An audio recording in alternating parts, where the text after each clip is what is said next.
అదనపు కట్నం తీసుకురావాలని వేధిస్తున్న అత్తింటి ముందు ఓ కోడలు ధర్నా చేపట్టిన ఘటన యాదాద్రి భువనగిరి జిల్లాలో చోటు చేసుకుంది. 2023లో మణిదీప్తో మమతకు వివాహం జరిగింది. వివాహ సమయంలో కట్నం కింద 10 లక్షల నగదు, 25 తులాల బంగారం, 4 కేజీల వెండిని ఇచ్చారు. అయితే పెళ్లైన 10 రోజులకే మణిదీప్ అమెరికా వెళ్లిపోయాడు.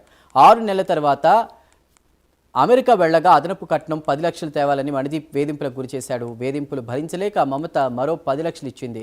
తన దగ్గర ఉండాలంటే పనికి వెళ్లాలని మణిదీప్ వేధింపులకు గురి చేయడంతో మమత కేర్ టేకర్గా పనిచేస్తోంది. నెల రోజుల క్రితం ఇండియాకు వచ్చిన మమత మళ్లీ అమెరికా వెళ్లేందుకు ఇమిగ్రేషన్ ఆఫీస్కు వెళ్లగా భర్త మణిదీప్ ఇండియాలో ఉన్నట్లు తెలిసింది.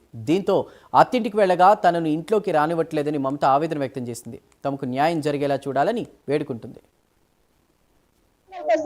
మా ఆయన లెంకల్పల్లి మణిదీప్, మా అత్త లెంకల్పల్లి భాగ్య, మా మామ లెంకల్పల్లి సురేష్. 23లో డిసెంబర్ 9కి నా పెళ్ళయింది. పెళ్లి చేసుకున్న కాడి నుంచి చాలా ఇబ్బందులే. పెళ్లి చేసుకొని నన్ను ఫ్రాడ్ అన్న అబద్ధాలు చెప్పి పెళ్లి చేసుకున్నాడు. జాబ్ ఉంది అమెరికాలో, అది ఉంది ఇది ఉంది అని చెప్పి పెళ్లి చేసుకున్నా. పెళ్లి చేసుకున్న తర్వాత మా మమ్మీ 25 తులాల బంగారం ఇచ్చింది, 4.5 kgs వెండి ఇచ్చింది.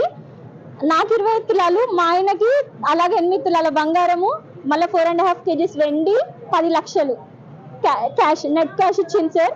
ఇచ్చినాక కథం రౌడీలని మా ఆడపడుచు వాళ్ళ డాడీ, మా ఆడపడుచు వాళ్ళ మొగడు ఇష్టం వచ్చినప్పుడు సావే అని చెప్పి తిట్టిపోయారు సార్. నేను ఇంటి ముందరికి వస్తాను, నువ్వు రావద్దు ఇంటికి, నువ్వు సావే అని చెప్పి ముగ్గురు కలిసి నన్ను తిట్టిపోయారు సార్. తిట్టిపోయినా సరే అని చెప్పి నేను అట్లనే కూర్చుంటే పోలీసు వాళ్ళని 100కి డైల్ చేసి పోలీసు వాళ్ళని పిలిపించారు. పోలీసు వాళ్ళు నన్ను వేసుకొని వెళ్ళిపోయారు. నా మొగ్గు ఫోన్లు ఎత్తాడు సార్, 100 ఫోన్లు చేసిన ఫోన్లు ఎత్తాడు. ఈ రోజు పొద్దున కూడా ఆమె డోర్ పెట్టేసుకుంది. బయట కూర్చుంటే 100కి డైల్ చేసిందంటే పోలీసు వాళ్ళు వచ్చారు. నాడు పోలీస్ స్టేషన్ కి నేను వెళ్ళి పెట్టలేను, ఏం చేస్తలేను. పోలీసు వాళ్ళు నన్ను ఎందుకు తీసుకుపోతారు అని అడుగుతా కూడా నేను నాడు పోలీస్ స్టేషన్ గా బెదిరిస్తే నేను నాతో కాదు నేను రానని గట్టిగా మాట్లాడాను సార్.